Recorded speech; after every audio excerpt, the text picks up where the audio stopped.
Welcome to the CEO podcast. Today I have Karina Gardner here. Please tell us a little bit about yourself. Thanks, Brittany. I'm so excited to be here. So, I have a doctorate in graphic design, and I currently own a design program. So, before this, I've owned for 16 years my own design company where I was a practitioner. I am currently still a fabric designer. I have about I was going to say I'm in 9 platforms, but I think a couple of them are contract type situations. So, 8 or so online platforms that I work for. And yeah, I absolutely love it. I was the creative director of a scrapbooking company and kind of dug into some interesting niches in terms of the design space. Fantastic. So that's a really great place to start here. So you are a literal creative entrepreneur in the sense that you are making things and you've built your business on the act and teaching about making. Can you just share a little bit more about what type of design you do? I did a little bit of digging. I know you do wallpaper, you do different types of fabric. How did you get started in that and what kind of led you from that to where you are today? Yeah, I think a lot of us, when we're getting into creative careers, it does happen organically. So, my particular organic piece was I started in digital scrapbooking. And there was this moment in time for a couple of years there, early in 2009 through 2012, where there was like this crossover between scrapbooking and quilting fabrics. So, 100% cotton fabrics. And because there was that crossover, there were these fabric companies who were looking at scrapbooking designers. I became a designer for a fabric company. So that's kind of like the crossover point. But I really got my start in digital scrapbooking and scrapbooking after I finished my doctorate, after I was doing freelance work and all of that good stuff. And that kind of just dug me into the crafting and quilting world, related, but not completely related. It's really two different demographics, but there are a lot of women who do cross over. And one of my biggest stores is my Silhouette store. And I've done tutorials and stuff from Michael's Corporation through Silhouette. And that was from the scrapbooking world as well, which is ironic because there's not as much crossover anymore, but Silhouette and Cricut files, machines, they really came from the scrapbooking world. So it's Okay. kind of like this interesting divergence of I'm in all these different fields, but they all kind of came from one place and then they all broke away. I love that. I think as an entrepreneur, we do experience kind of this winding path that we will end up kind of where we're meant to be, but we have to kind of have all those different experiences along the way in order to gain the knowledge that is going to make us successful. That's really interesting. What's the role you play in your company? Just to give our audience a little insider info, when you jumped on today, you said, "This is the CEO podcast, and today I wish I wasn't a CEO." So why? And what do you do on a day-to-day basis Oh my now? heavens. I think one of the hardest things about being a creative practitioner, which most of us are, we're like designers or we're authors or whatever the creative practice is that we're really good at doing the thing that we do, right? I'm a pretty darn good designer. When you become the CEO of a company, what happens is you are almost, and it happens over a slow amount of time, it did for me anyway, where suddenly I'm designing so very little and I am leading so very much. And so you have to really dig into that role as CEO. And there are lots of days I feel very comfortable as a designer. I could teach design to you right now. I'd feel great about it. There are lots of days I don't feel comfortable in the CEO role. I have over 18 people in my company internationally. I am in meetings nearly all day on Mondays and Fridays, very often on Tuesdays as well. We have a company policy that on Wednesdays and Thursdays, everybody gets deep work days. So we try not to have lots of meetings those days, but we have 4 teams, actually 5 if you count the executive team, which just comprises those that are like my EA and my tech specialist and all of that. And so really when you come down to it and you realize my life is to manage all of these people to get all the things done. And it used to be that my 40 hours was completely designing and making stuff and creating. You have to then really evaluate what you're doing and make sure that it feels worth it. I think what I do is worth it, but it's sometimes it kind of hurts a little. You kind of go, wait, how did this happen? And part of the reason you're such a good CEO, but also a flawed one, is you're good because you know exactly the vision that the company needs to have, right? Because you're so you know exactly, but it hurts so bad because in a lot of ways you lose the actual touch piece of why you started this to begin with. Yeah, I feel that to an extent, but I've actually realized over time I enjoy being a CEO more than I enjoyed the creative part, which Oh, I good for you. Good for you. yeah, I really enjoy the business development, the finance, the big vision without all the little details. So I actually really love having people work with me who are executing on all those little details. And I kind of walk in and I go, this is what I see. Okay, now make it happen. And it's great that I have a team that's able to do that. But I can totally understand where you're coming from, because some of those team members say to me, like, I could never do it. Like, I just love all the little parts of what we do. And so I appreciate that perspective, because I think it does take a very special person to be the one who wants to be in the creative, to be running the company. And I think many listeners are probably in the same boat where they are like, that's me. So Yeah. thank you for sharing that. And I'm just making some notes here on other questions I have as they're popping into my head. But off of that piece, how do you balance it? And I know you mentioned your deep work days, but how do you still feed your soul in terms of the creative while balancing the CEO role you now have? If I'm being totally honest, I don't think I have yet. I'm still figuring it out. And I'm going to say this about my particular company, because I think I loved being CEO when we had 8 or less employees. It is very different when you have 18 to 25. So sure. if you're hearing me and you're like, that makes me never want to be a CEO, I think there's a timeline for things, right? There's also a monetary issue thing, right? When you're a multi-million, things become more stressful, more money, more problems. That is an absolute truth, right? Because now you're trying to make sure that all the financials are going into the right places, right? You also have to be like, now you're working with bookkeepers and CPAs and trying to make sure everything is good. So I think there's levels to this. So I'm just going to tell you that. The second thing is, I think my company grew, I don't want to say too fast, but really fast. We went from 0 to multi-million in less than 3 years. We haven't even hit 3 years yet. So I think most of us usually actually have a longer, like it took me 10 years to become a fantastic designer, right? Like it took me I had this long, luxurious time to become an amazing designer. I had 2.5 years, or really only a year and a half, before things started getting ramping up in a crazy way, to learn how to be a CEO. So maybe if you talk to me in 2 or 3 years, it's going to be a totally different story. I'm like, okay, I've settled into this. But right now in this scaling level, it feels really different. So the bottom line is, I think it's been too fast for me to find the balance yet. I think that we're still kind of feeling it out to know what the next level is. I will say that I recently read a book called Buy Back Your Time, Dan Martell. And I think that's the piece. It's like balancing your time, the amount of time that you are CEO, versus how much creative time you have. Because being CEO is being creative still. It's just a different creativity flex.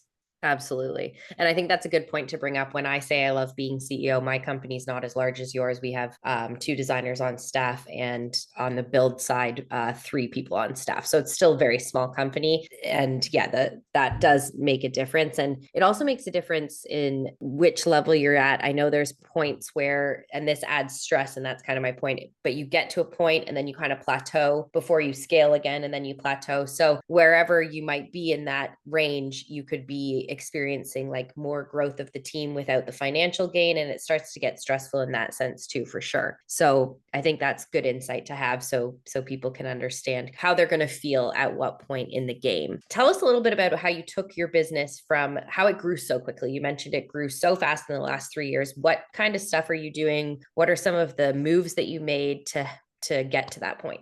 Marketing, which is, as a designer, not the thing that you go, yes, I'm going to do marketing, right? But it's really, I mean, there's an interesting thing, I think, right now, where people think marketing is just like going on social media and just telling people about themselves. Like, that's about the lowest level of marketing you can possibly do. We don't even count leads that are coming from social media at this point, because it's like so tiny compared to everything else. But finding ways to help people understand and know you is what you really want to do. And so we do several things.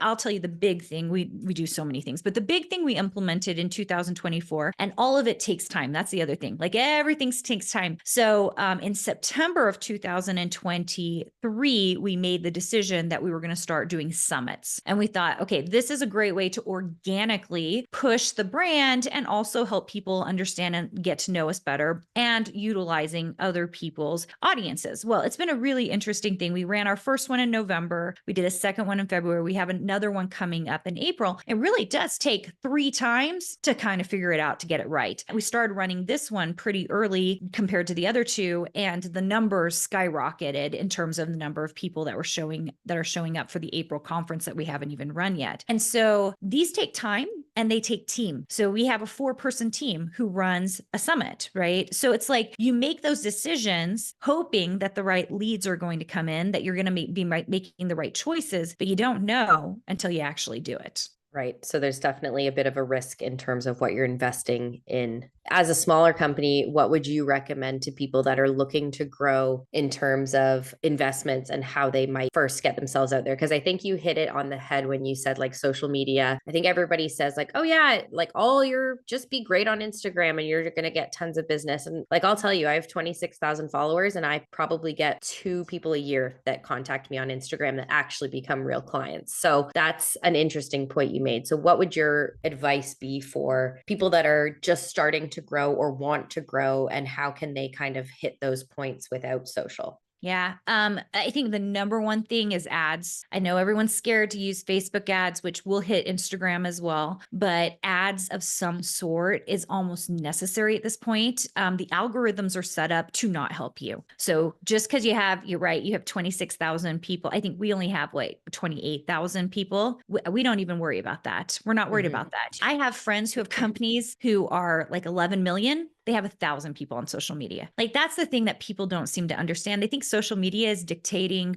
or it's showing how good a company is. It rarely is. I know people with 200,000 followers who maybe if they're lucky make $20,000 or $30,000 a year. So the algorithm is such that you cannot count on social media at all. Do you still need to post there? Yeah, it's still like a trust factor thing. So you still have to be there. So ads, I think, are huge. Events are huge. And I'm talking not about in-person events, even though we do those. I'm talking about online events. So I think the basic digital marketing strategies that you see out there are there for a reason. Webinars, challenges, summits, anything that's going to gather people to come see what you're up to.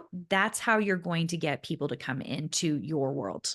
Yeah, I think that's great advice, because personally, when I'm scrolling Instagram and stuff, there's so many ads that come at you and there's so much influencing. It's getting to a point now where it's just like, can I just see like some actual organic content that isn't trying to sell me something, isn't trying to like do all this stuff? So I think that you are correct in that, but you're right. You still have to post, you still have to like have a presence so that people, it's almost like the new version of a website. Like if you go to find somebody and they don't have an Instagram profile, you're like, do you even actually have a business? Or yeah, are you real? Yeah, exactly. That too. There's so many scams out there that, anyways, we won't go down that rabbit hole.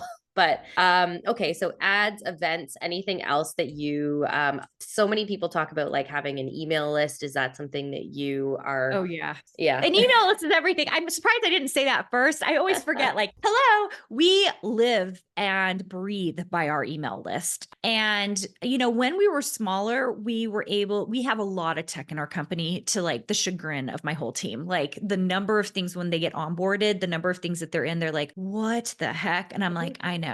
That's just what happens when you're an online company. It's a lot of tech. But yeah, we live and breathe by the email list. And I think the thing coming up that most, especially creatives, are not really paying attention to is texting. You should be gathering phone numbers. So texting is the next level. And there is GHL compliance you have to do with your country in order to text. But guys, it's worth it. Like texting and email, that list. If we are like worried about sales, we just sat down this morning with my tech specialist and my EA to make a decision on which emails were going to come out even just this weekend, like what's going out today, what's coming out Saturday, what's coming out Sunday, and what's coming out Monday. And they're not all going to the same people. That's the other thing. Everybody's like, is that going out to? No, it's like very segmented. This particular list is going to get this. Everybody who joined in this timeline is getting this. Everyone who joined this seminar is getting this. And so it's a very segmented out. And I know it becomes more complex, but I promise the more you start really thinking about your leads as people and what they've attended, what they're doing, the more closely you can relate to them and talk to them. I like that. I think that's really good advice. I was chatting with my business coach the other day, and she was talking to me about leads and how they're coming in and everything. And she was like, "Are you tracking your leads?" And I was like, "No." And she's like, "Oh my God, what is wrong with you? Get on that. You need to be doing this." So I think that's key. And you're right. Like having them on your email list, you've heard everybody say your email list is the only thing you own. And with everything happening, like with TikTok right now, they're thinking of shutting it down if it doesn't sell. You'd lose that entire followship. Like you would lose everybody that follows you there. So getting people on your email list, I think, is extremely important in terms of actually owning their contact information and being able to speak to them anytime you want. What are your opinions on like over emailing? Because I'll unfollow, like I will unsubscribe if I get more than like 2 emails in a week from certain things. What are you thinking on that? Not your person. Not your person. I mean, here's the thing. Sometimes we actually had an incident that happened actually in February where some of the lists got like submerged in a way they were not supposed to. So some people were getting a design boot camp email at the same time as getting a live email. It was a headache. Like I couldn't believe the number of emails that were going out and they were going to the wrong people. It was such a mess. But the people who still wanted to be in design boot camp, they were just like, whatever. I mean, like they weren't reading them, but like they were just kind of skipping over the ones they didn't want. The ones who didn't, they unsubscribed. And it was fine. It wasn't that big of a deal. I think really at the end of the day, there is such a thing as over emailing. I really do think that. But a lot of times you need to really be thinking about like, why are you sending the email to begin with, right? You shouldn't be just sending a whole bunch of like whatever emails. And I'll tell you exactly what we do in our company. We always have a Tuesday newsletter go out and we have a lot of events going on. So we find that to be a very precious email to people because they'll see that there's a craft and design event coming up and there's a live boot camp that is showing up. And Karina's new podcast, came out and this was what's happening on YouTube. And so we have so many things happening that it's just like here's a one shot, here's all the things, new fabric lines coming out, new whatever. And so they can see it all at one go. And we've got it very nicely laid out. The other thing we do is since we cater to crafters and quilters and stuff, every single one of those has an amazing freebie that they can download. And so at the end of it, it's a quilt pattern that they can download that I've done. It's some SVG files that they can use to cut on their Cricut or Silhouette. So we've tried to make it as valuable of a newsletter as possible. And a lot of people aren't putting a lot of value in their newsletters. So if you're losing people, it's because you just aren't telling them the things that really matter. The second thing is that some of these people not only just getting the Tuesday newsletter, they're getting other emails from us, right? So if they sign up for an event, they're getting a series of emails from us so that it's an up close to the event. So for example, they're going to get an email 1 week before to remind them. They're getting an email the day before to remind them. They're getting an email an hour before to remind them. Some people might say that's too many emails. For me, I'm a busy mom. I'm busy with my family. I'm busy running my companies. I appreciate those emails. Oh yeah, I said I was going to go to that event. It's happening in an hour. I'm so glad I got a reminder. So at the end of the day, you have to be so specific about why you're doing it. If you're just emailing out, just being like, get on this list, buy this thing for me. Yeah, you're going to have a problem. I love that. Thank you. That's really valuable information. As creatives, if we are selling products, I'm just going right back to the beginning here. If you're selling products, how did you begin? How did you start with, you have your PhD in digital graphics? It's in design. It's just in graphic design. Yeah. Graphic design. Okay. So you went from there. What did you start with? Like, did you start with a fabric line? Did you start selling physical products, digital products? Where did you begin? Digital scrapbooking. So I had 2 really small children when I finished my doctorate. My husband was still in law school and I was just like, I just got to make money. So I was teaching at the University of Minnesota and I wanted to start my own design business. So I started my own website and I just started putting up digital products, which at the time was like 12 by 12 inch papers that you could buy that were JPEGs. Okay. So I was like, this is perfect. It's not inventory based. I don't have to buy a lot of stuff, like very minimal upfront cost. Now, this is back when I had to read a Dreamweaver book and learn how to build my own website. So it was like the crazy back days, right? So I started my own website and I made like seriously zero money. I shouldn't say zero. I made $300 over 11 months. So like I made hardly any money. I didn't know what I was doing. I tell this story in our design boot camps and I tell them why I made the transition because at that point around the 11-month mark, I started talking to someone and they were like, you should go try out this website. And I was like, but I don't want to. They take a huge amount of commission. That seems really hard. And they were like, you should just go try it. So I did. I made $300 the very first month there. And so I was like, oh, I have a problem. I think I'm running a business, but I'm just making products. And I think as creatives, we're really good at making products. We make a lot of products. It's wonderful. We have to be good at marketing and distribution. And I learned my lesson. And so the moment I went on that website, by month 3, I was doing $1,000 a month on that one website. And that's when it like really hit me that distribution was everything. And so that was starting my own personal design business. So if you're an interior designer, if you're a writer, if you're a musician, it's all about distribution. And that's probably the number one thing that you are missing. You've got your stuff on your own social media platforms. You got your email list on barely any places for them to find you. And you're sitting on your own website. That is a big problem. This is why you're losing. And this is the number one thing we teach in our program. So 3 years ago, when I started the program, it was like this realization that most people still hadn't had the realization I had in the first year of my Right. business.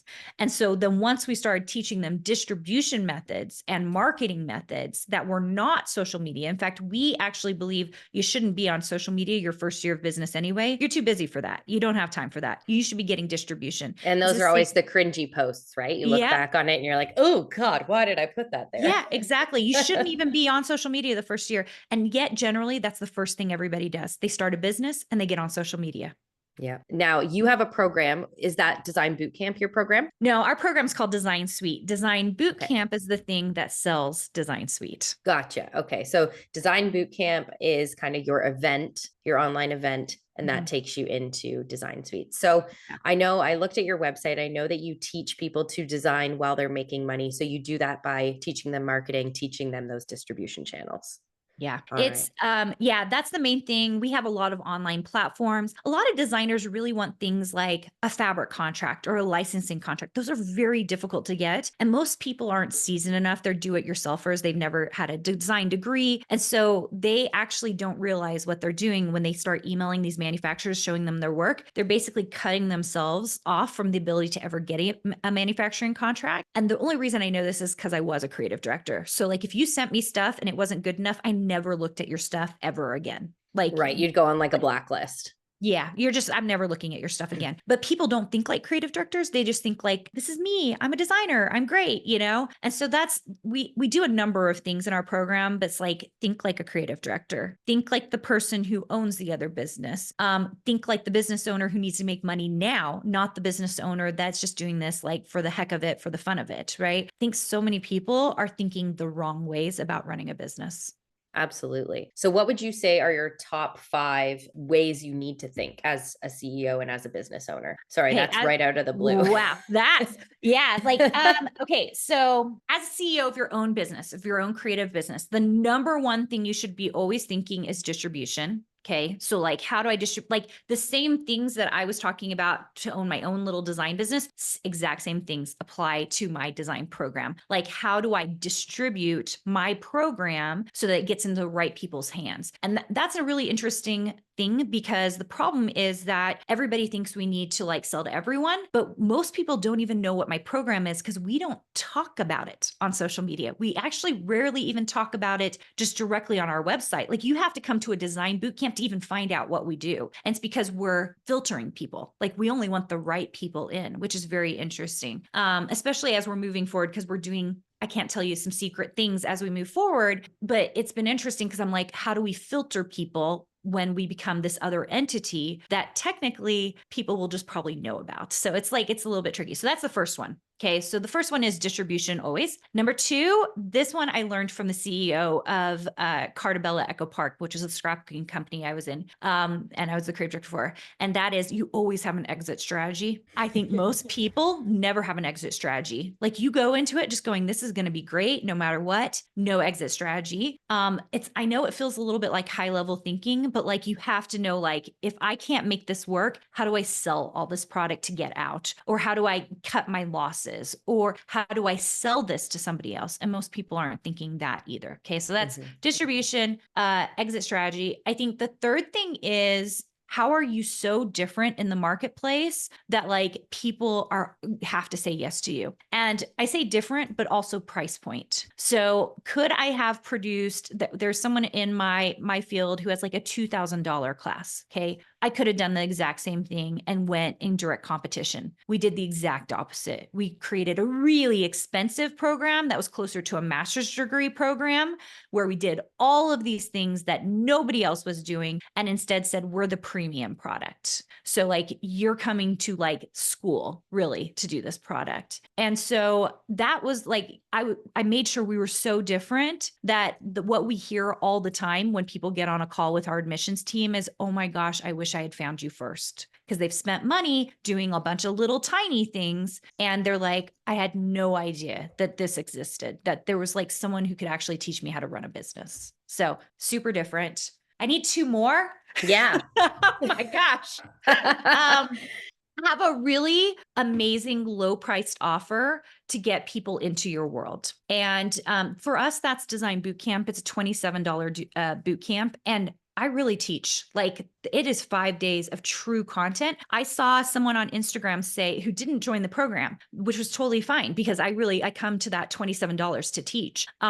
Said she did Design Bootcamp. She literally did the things I said to do in Design Bootcamp and made a sale the next day. And she was like, I wasn't expecting it because Karina tells you it's going to take a long time and you need to do all these things. She was like, I was not expecting a sale the next day, but I literally did the things she told me to do and I made a sale. And that's when I'm like, okay, we're really giving value at even the lowest levels where we don't make any money off that. That just covers like 1/5 of our Facebook ad spend, Like we literally are giving you as much value as we can at every step of the way. So a low priced offer, I think, is really a great thing. It's really helped us as well. And then, oh my gosh, what's a fifth thing I would tell a CEO to do? Get real good at operations, because just because you think you're great at marketing and distribution, that can blow up in your face really fast when you're building trainings and onboardings and making sure that everybody has all of their tax forms in. And oh my gosh, just this tax season alone, like as we try to find everybody's freaking 1099s and WBNs and W9s, and I was just like, I hate this. This is so crazy, but it will suck up your time in a way that you really don't want it to suck up your time. Oh yeah. All right. I can attest to that. That's fantastic. Thank you. We've got 7 minutes left. So I'm going to ask you one more piece and then you can tell us all about your program and how people can find you there. I would love to know what you would suggest or recommend if somebody, like, let's use design for example, so interior design is what I do. If we're selling something that's more of a service, is there a way to apply these types of strategies to that?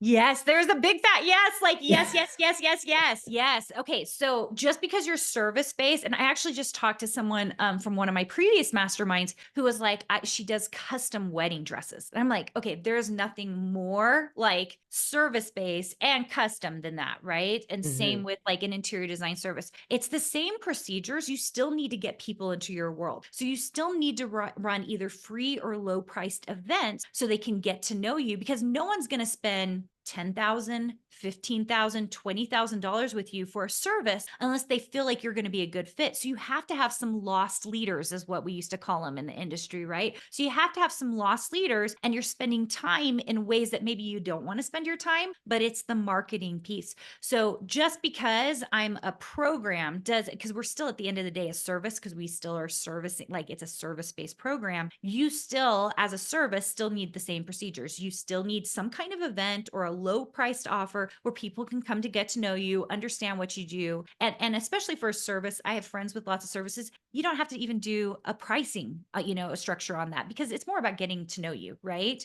I also think that a lot of services are spending their time in the wrong places. Most of them are spending them on Instagram when they should be on YouTube. So YouTube really brings in a customer because they're going to watch your whole video to see what you're doing. And I even think about in the interior design space, who lives like 20 minutes south of me is like Shay McGee, right? Like really it's about the show, right? That they did. But before the show, they were doing YouTube videos, right? And Instagram was great. It's great, whatever, but it's really about longevity of seeing you do something for real to get to know you. Very good. I love that. Thank you. That's great advice.